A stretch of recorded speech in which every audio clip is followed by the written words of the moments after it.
किया जाए। माननीय सभापति महोदय, उनका तरीका है, ये उनका तरीका है। मैं उस इलाके से आता हूँ, आदिवासी बाहुल्य क्षेत्र से आता हूँ, दबाने का तरीका है ये। इस तरह दबाया जाता है हम लोगों को। आज तक उन लोगों ने यही किया है। उधर भी जितने भी विधायक जाते हैं उन सबको दबाया जाता है, इसी तरह दबाया जाता है। माननीय सभापति महोदय, मैं आपका शरण चाहता हूँ। इस तरह जो दबाया जाता है, मुझे जो बोलने से रोका जा रहा है, मुझे जो डिस्टर्ब किया जा रहा है, माननीय सभापति महोदय, ये जो मैं आपकी चरण चाहता हूँ, हमें जो बोल रहे हैं उसमें डिस्टर्ब नहीं किया जाए। माननीय सभापति महोदय, ये जो हमारे डूंगरपुर जिले में भोगीलाल पंड्या महाविद्यालय है और एक वीर कालीबाई कन्या महाविद्यालय है, उस महाविद्यालय में जो स्वीकृत पद है, उस स्वीकृत पद के अनुरूप भी वहाँ पर व्याख्याता नहीं लगे हुए हैं। लेकिन एक दुख की बात है, भले उधर की सरकार रही हो या इधर की सरकार रही हो, वहाँ पर जो व्याख्याता लगता है और कुछ ही समय बाद वहाँ पर से अपने गृह जिलों में किसी न किसी की पहुँच बना के यहाँ पर आ जाता है। आपको मैं बता दूँ, पिछली बार भी विधानसभा में ये मांग उठी थी और माननीय मंत्री महोदय ने उन जो कार्य व्यवस्था के लिए जितने आदेश हुए थे, उन सभी आदेशों को निरस्त करवाया था। मैं आपके ध्यान में लाना चाहूँगा कि 23 जुलाई 2020 को पत्र क्रमांक A51 आकाशिक 2011-2020 584 के तहत 9 वैसे व्याख्याता थे जो वीर कन्या कालीबाई महाविद्यालय और भोगीलाल पंड्या महाविद्यालय में लगे थे और वो लोग दूसरी जगह कार्य व्यवस्था के लिए लगाए गए थे। वो आदेश निरस्त किया 20 जुलाई 2020 को। लेकिन कुछ ही समय बाद हमारे यहाँ के लोगों ने मंत्री जी पे प्रेशर बनाया। कई ऐसे जो बड़े जनप्रतिनिधि थे, उन्होंने प्रेशर बना के वो आदेश वापस यथावत लगाए गए। ये कौन सा नियम है कि जो व्याख्याता उस कॉलेज में लग रहा है और लगने के बाद वहाँ पर ज्वाइनिंग दे रहा है, ज्वाइनिंग देने के बाद 1 महीने तक भी सेवा नहीं दे रहा है और उसको कार्य व्यवस्था के हिसाब से यहाँ लगाया जा रहा है। जो स्वीकृत पद है वहाँ पर 10% पद भी भरे हुए नहीं है और जो वहाँ पर भरे हुए हैं उनमें से भी कार्य व्यवस्था के लिए दूसरी जगह लगाया जा रहा है। और वहाँ लंबे समय से उस इलाके में अनुसूचित क्षेत्र के अंतर्गत अनुसूचित क्षेत्र के बाहर के अध्यापक लगे हुए हैं, 3rd ग्रेड अध्यापक। हम चाहते हैं, पहले तो वहाँ कहीं न कहीं कमी थी तो हमें आवश्यकता थी, लेकिन आज हमारा बच्चा पढ़ा लिखा है और कहीं न कहीं सबने BEd BSc कर रखी है और इतनी भारी संख्या में जो भी आगे बढ़ रहे हैं। तो माननीय सभापति महोदय, मुझे ये समझ में नहीं आता है कि हम उच्च शिक्षा में तो उस इलाके से जो व्याख्याता लगे हैं उनको यहाँ पर कार्य व्यवस्था के लिए लगा रहे हैं और दूसरी तरफ हम 3rd ग्रेड के ट्रांसफर के लिए 2nd ग्रेड में जो उधर लगे हुए हैं उन लोगों के ये कह रहे हैं कि अनुसूचित क्षेत्र के अंतर्गत वहाँ पर व्यवस्था बनाए रखने के लिए अध्यापकों की कमी है, इसलिए हम उन लोगों को इस इलाके में नहीं ला रहे हैं। मतलब ये दो तरफा नीति किस बात की हो रही है? हम व्याख्याताओं को तो इधर लगा रहे हैं कार्य व्यवस्था के लिए और वहाँ पर दूसरे जो 3rd ग्रेड 2nd ग्रेड के जो लगे हुए वहाँ पर उनकी आवश्यकता नहीं। अगर वो पद खाली होंगे तो हमारे जो आने वाले बच्चे लगेंगे। तो ये दो तरफा जो नीति की जा रही है उसको कहीं न कहीं ध्यान में लाया जाए और आपके माध्यम से मंत्री जी जब जवाब देंगे तो मैं चाहूँगा कि भोगीलाल पंड्या महाविद्यालय और वीर कन्या कालीबाई महाविद्यालय से जितने लोग कार्य व्यवस्था हेतु बाहर लगे हुए उनको निरस्त किया जाए और आदिवासी एरिया के जो बच्चे हैं उनको राहत प्रदान की जाए। माननीय सभापति महोदय, अभी मैंने जो एक बताया था कि BPA कोर्स कर रखा है लड़कों ने, लेकिन उनको PTI भर्ती में शामिल नहीं किया जाता है। इसी तरह एक जो मामला चल रहा है कि चित्तौड़ जिले में मेवाड़ विश्वविद्यालय चल रहा है और मेवाड़ विश्वविद्यालय के अंतर्गत लंबे समय 2018 से एनिमल हस्बेंड्री डिप्लोमा कोर्स करवाया जा रहा है।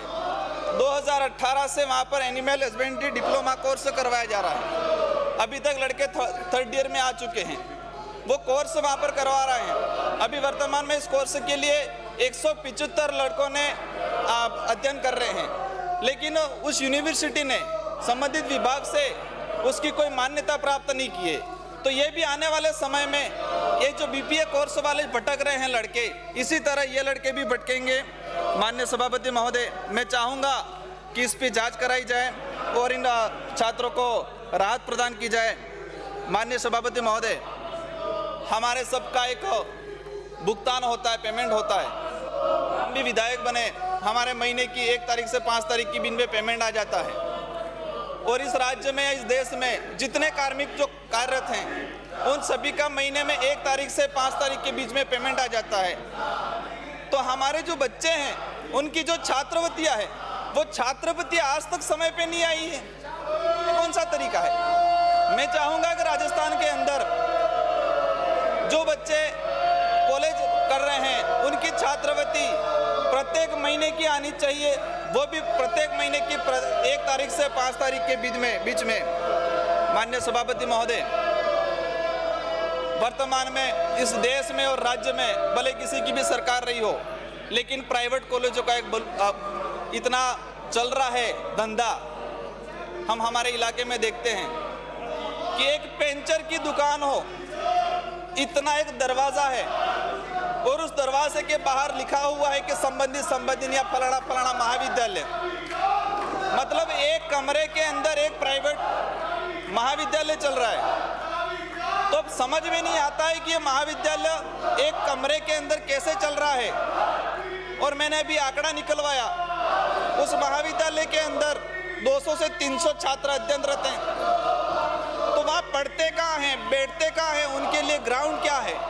तो ऐसी एक नीति होनी चाहिए कि जितने ऐसे प्राइवेट महाविद्यालय जो लोग 1 या 2 कमरों में चला रहे हैं, ऐसे सारे प्राइवेट महाविद्यालय बंद होने चाहिए। अभी कोरोना काल में तो ये महाविद्यालय वाले, जो प्राइवेट महाविद्यालय वाले हैं, उन लोगों ने तो अति कर दी। बच्चों के एडमिशन लिए, उनसे फीस ली, अध्ययन नहीं कराया और उल्टा उन लोगों से फीस तो वसूल ली। लेकिन वहाँ पर जो सरकार के आदेश थे कि जो अध्ययन करा रहे हैं, जो कार्मिक सुविधा पे लगे हुए हैं या प्राइवेट जो लगे हुए हैं, उनको भुगतान किया जाएगा। लेकिन डूंगरपुर जिले के अंदर जितने प्राइवेट महाविद्यालय चल रहे हैं, कोरोना काल के अंतर्गत जो अध्ययन करवाने वाले अध्यापक थे, उनको पेमेंट नहीं किया गया है।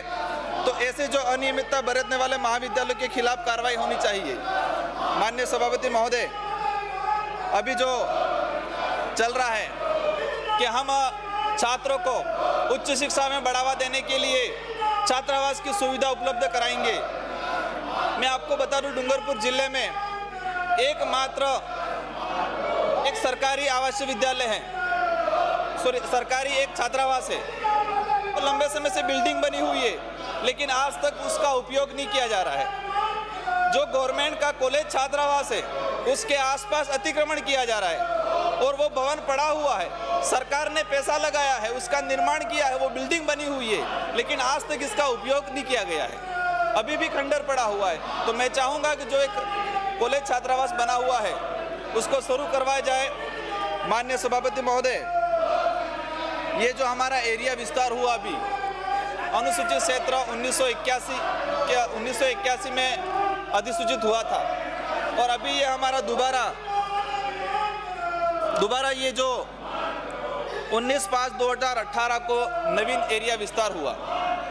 उस एरिया विस्तार में जब हुआ, अधिसूचना जो जारी हुई, कार्मिक विभाग का जो आदेश था, उसमें स्पष्ट था कि इस इलाके के अंतर्गत पहले की जो भर्तियां हैं, उन सभी भर्तियों में जो पुराना इलाका है, उन्हीं बच्चों को लिया जाएगा। लेकिन ऐसा नहीं हुआ।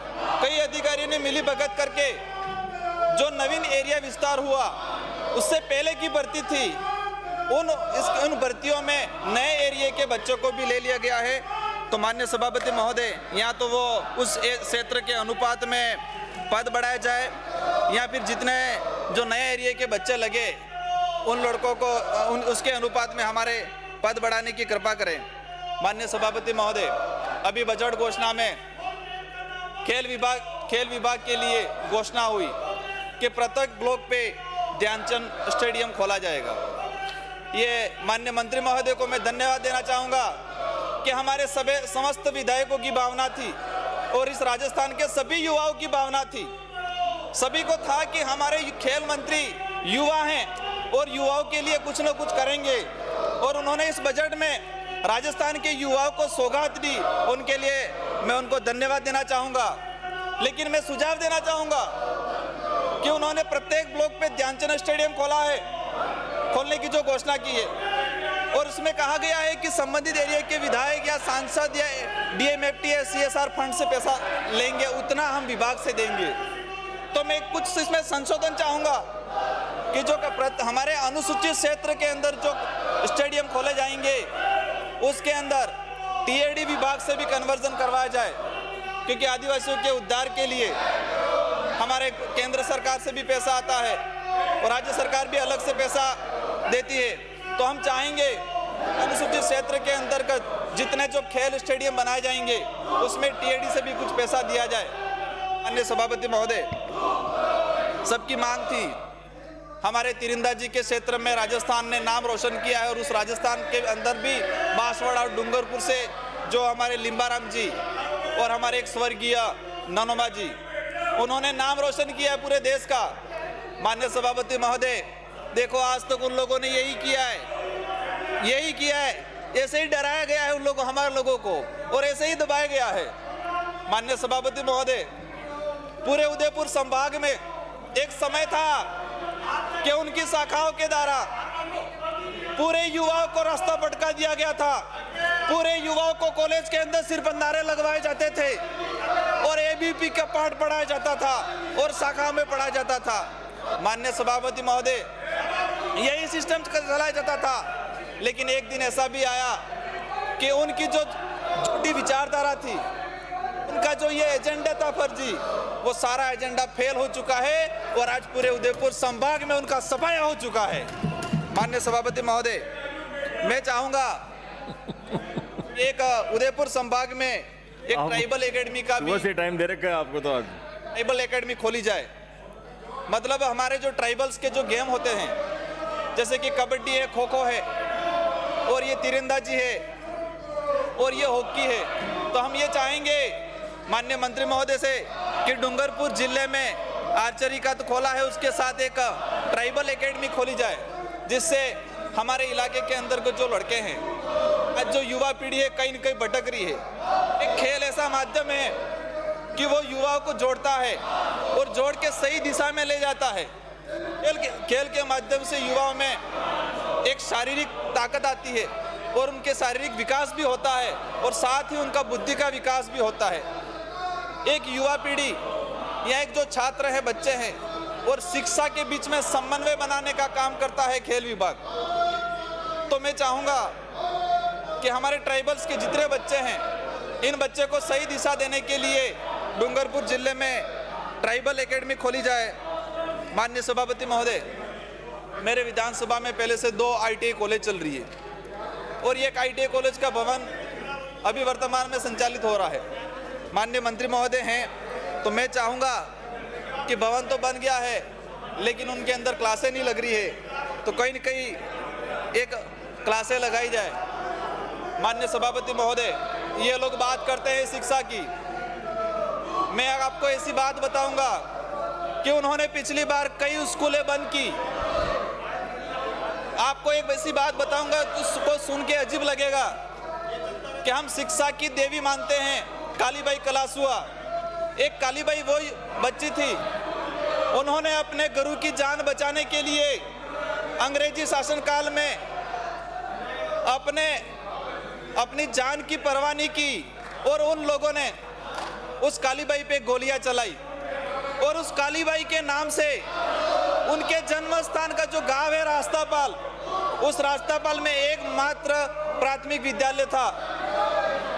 मुझे दुख होता है कि उस समय राजस्थान की मुख्यमंत्री भी एक महिला थी और हमारे इलाके से एक मंत्री जी आते थे और उनकी ही विधानसभा में आज वो मेरे विधानसभा क्षेत्र है।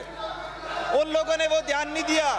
वो शिक्षा की देवी कहले जाने वाली, हम इसको पूछते हैं और उसकी स्कूल बंद कर दी गई। सभापति महोदय, मैं आपके माध्यम से मंत्री जी का ध्यान आकर्षण कराना चाहूँगा कि वो कालीबाई कलासुआ के नाम से जो स्कूल चल रही थी उन लोगों ने बंद कर दी गई, तो आज अब उसको स्कूल को वापस शुरू कराई जाए। माननीय सभापति महोदय, मैं ये चाहता हूँ, हम बात करते हैं कला और साहित्य संस्कृति की, तो हमारे इलाके में जो पाठ्यक्रम पढ़ाया जा रहा है, राजस्थान का जो पाठ्यक्रम पढ़ाया जा रहा है, हमने आदिवासियों के उद्धार के लिए एक विभाग अलग बनाया, टीएडी विभाग, और हम ये चाहते हैं QC TAD विभाग के अंतर्गत जो माँ बढ़िया चल रही है और जो इस इलाके में आंगनवाड़ी चल रही है, हम ये चाहते हैं कि हम आदिवासी बाहुल्य क्षेत्र की जो संस्कृति है, जो भाषा है, जो कला है, जो रीति रिवाज है, उसका संरक्षण किया जाए और बच्चों का इसका अध्ययन किया जाए। तो ये जो पाठ्यक्रम है, उस पाठ्यक्रम के अंतर्गत हमारे इलाके की जो संस्कृति, जो रीति रिवाज है, जो परंपरा है, उन सभी को भीली भाषा के अध्ययन, भीली भाषा में उसका संरक्षण किया जाए और भीली भाषा के माध्यम से 5वीं तक के छात्रों को भीली भाषा में अध्ययन कराया जाए। और आदिवासी इलाके के अंतर्गत जितने जो महापुरुष थे, आदिवासी इलाके में जितने जो भगत हुए हैं, जितने जो जन जागरण का काम किया है लोगों ने, सेंगा भाई हैं, नाना भाई है, काली भाई हैं, हमारे गोविंद गुरु जो हुए हैं, हमारे जो संत सुरमाल जो हुआ करते थे, उन्होंने पूरे समाज को जन जागरण कराया था। ऐसे लोगों की जीवनी, ऐसे लोगों का इतिहास हमारे इलाके में पढ़ाया जाए। माननीय सभापति महोदय, हम बच्चों को चाहते हैं कि बच्चा पढ़े, बच्चे के सामने हम ऐसे आदर्श वचन देते हैं। बच्चों, माननीय सभापति महोदय, हमारे स्कूलों में प्रार्थना होती है, हम प्रार्थना में सरस्वती की मूर्ति रखते हैं और हम ये सभी बच्चों को ये ध्यान दिलाना चाहते हैं कि इनके माध्यम से हमें ज्ञान लेना है, ये ज्ञान की देवी है। माननीय सभापति महोदय, मैं आपसे अनुरोध करूंगा कि हमारे जो वीर कन्या कालीबाई कलासुआ जो शिक्षा के लिए शहीद हुई थी, उस वीर कालीबाई कलासुआ को प्रत्येक स्कूल में एक मूर्ति लगाई जाए और जो सुबह प्रार्थना होती है, उस प्रार्थना में भी वीर कालीबाई कलासुआ की मूर्ति, वहाँ पर इसकी तस्वीर लगाई जाए और उससे आने वाली पीढ़ी इससे कहीं न कहीं कुछ सीखेगी और हमारे जो बालिका है, उस बालिकाओं को कहीं न कहीं उच्च शिक्षा हो, उसमें बढ़ावा मिलेगा। अन्य सभापति महोदय, आज जो इतना बड़ा जो हंगामा हो रहा है, राजस्थान की जनता ने यहाँ सभी को चुन के भेजा है, लेकिन आज इन लोगों ने ये अखाड़ा बनाया गया है। अगर वास्तविक हम शिक्षा की बात करते, आज इतना महत्वपूर्ण बिंदु था, हम चाहते हैं कि हमारे देश को, हमारे राज्य को आगे बढ़ाया जाए और वो शिक्षा ही ऐसा माध्यम है, उसके माध्यम से ही हमारे राज्य और हमारे देश का उद्धार हो सकता है। लेकिन आज उन लोगों ने इतना बखड़ा खड़ा कर दिया और इस जो विषय है, उस विषय को, इस विषय पे जो सदस्य बोल रहे हैं उनको भी रोकने का काम किया जा रहा है। माननीय सभापति महोदय, आपके माध्यम से मैं माननीय मंत्री महोदय से विशेष निवेदन करूंगा कि हमारे चिखली में जो कॉलेज खोली है, उस कॉलेज के अंदर